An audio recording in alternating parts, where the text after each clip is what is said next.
మాఘపురాణం 13వ అధ్యాయం మోక్షం పొందిన పిశాచుడి కథ ఏమిటో వివరంగా తెలుసుకుందాం. జాను మహర్షి ఘృతసన్య మదన మహర్షితో, మహానుభావ, మాఘపురాణం శ్రవణంతో ముక్తి పొందిన ఆ పిశాచుడు ఎవరు? అతడు ఏ విధంగా మాఘమహిమను విన్నాడు? దయచేసి వివరంగా తెలుపండి అంటూ ఘృతసన మదన మహర్షిని అడగగా ఈ విధంగా చెప్పసాగాడు. పిశాచునికి పూర్వజన్మ వృత్తాంతం. పూర్వము పంపానది తీరంలో సమస్తమైన రాజులకు ఆశ్రయమైన పంపానగరంలో మిక్కిలి ధనవంతుడైన వైశ్యుడుండేడివాడు. అతను మహా పిసినారి. తాను సంపాదించిన ధనాన్ని తాను తినక ఇతరులకు పెట్టక ఎంతో ధనాన్ని కూడబెట్టాడు.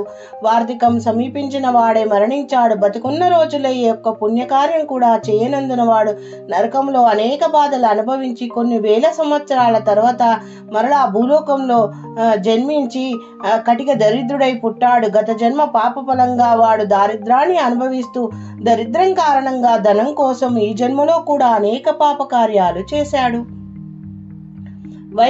వైశ్యునికి పిశాచ జన్మ. అనేక పాపాలు చేసిన దోషంతో వాడు ఒకనాడు పిడుగుపడి చనిపోయాడు. మరణించిన తర్వాత పంపానది తీరంలో ఒక మర్రి చెట్టుపై పిశాచమై ప్రజలను భయపడుతూ ఉండేవాడు. భూమిపై తిరిగే ప్రాణులు ఆకాశంలో సంచరించి అనేక ప్రాణులను పట్టి చంపి తింటూ పిశాచమై తిరుగుతూ జీవితం గడుపుతుండేడివాడు. పంపానది తీరానికి వీచేసిన వశిష్ఠ మహర్షి. ఒకనాడు బ్రహ్మ మానసపుత్రుడైన వశిష్ఠ మహర్షి తన శిష్యులతో కలిసి మాఘ స్నానాన్ని చేయడానికి పంపానది తీరానికి వచ్చాడు. మాఘమాసంలో సూర్యోదయ స్నానంలో వశిష్ఠుడు తన శిష్యులతో కలిసి శాస్త్రోక్తంగా పంపానది తీరంలో మాఘ స్నానం చేసి నదీ తీరంలో మాఘ మాసాధిపతి అయిన శ్రీహరిని పూజించి తన శిష్యులకు ఈ విధంగా మాఘపురాణం చెప్పసాగాడు.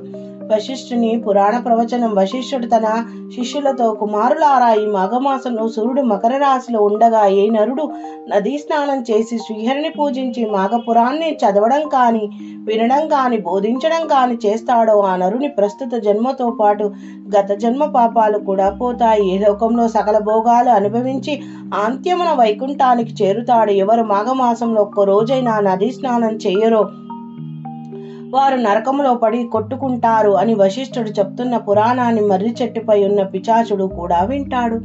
నిజ రూపాన్ని పొందిన పిశాచుడు పరమ పవిత్రమైన మాఘపురాణ శ్రవణంతో వాడు పిశాచ రూపం పోయింది. వాడు త్వరగా మర్రి చెట్టు దిగి కిందికి వచ్చి వశిష్ఠునికి నమస్కరించి తన పూర్వజన్మ వృత్తాంతం వివరించాడు. అప్పుడు వశిష్ఠ మహర్షి ఆ వైశ్యుని 2 గడియల పాటు సంకల్ప సహితంగా దర్భలతో పంపానది జలాలతో స్నానం చేయించాడు. వైకుంఠం చేరిన వైశ్యుడు మాఘ స్నాన ఫలితం వలన మాఘపురాణ శ్రవణం ఫలం చేత ఆ వైశ్యుడు శ్రీహరి అనుగ్రహంతో దివ్య శరీరాన్ని ధరించి వైకుంఠం చేరాడు. ఘృతస్య మదన మహర్షి ప్రవచనం. ఘృతస్య మదన మహర్షి జానుతో ఈ కథను చెప్పి, జాను చూశాగు, ఆ మాఘమాస స్నానానికి పురాణ శ్రవణానికి ఎంత మహత్యం కలదో. మాఘమాసంలో మాఘ స్నానం చేసిన వారు, మాఘ పురాణం రాసిన వారు, చదివిన వారు, విన్నవారు ముఖం చూడడం వలన కూడా సకల పాపాలు పోతాయి. ఎవరైతే మాఘమాసంలో ఒక్కరోజు కూడా నదీ స్నానం చేయకుండా మాఘ పురాణాన్ని వినకుండా, కథల్ని వినకుండా తిరుగుతారు, వారి ముఖాలను చూస్తే పాపం వస్తుంది.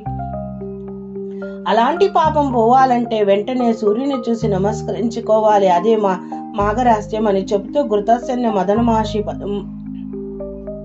13వ రోజు కథ ముగించాడు. ఇది స్కాంద పురాణే మాఘమాసే మహత్యే 13వ అధ్యాయ. ఓం నమః శివాయ నమః.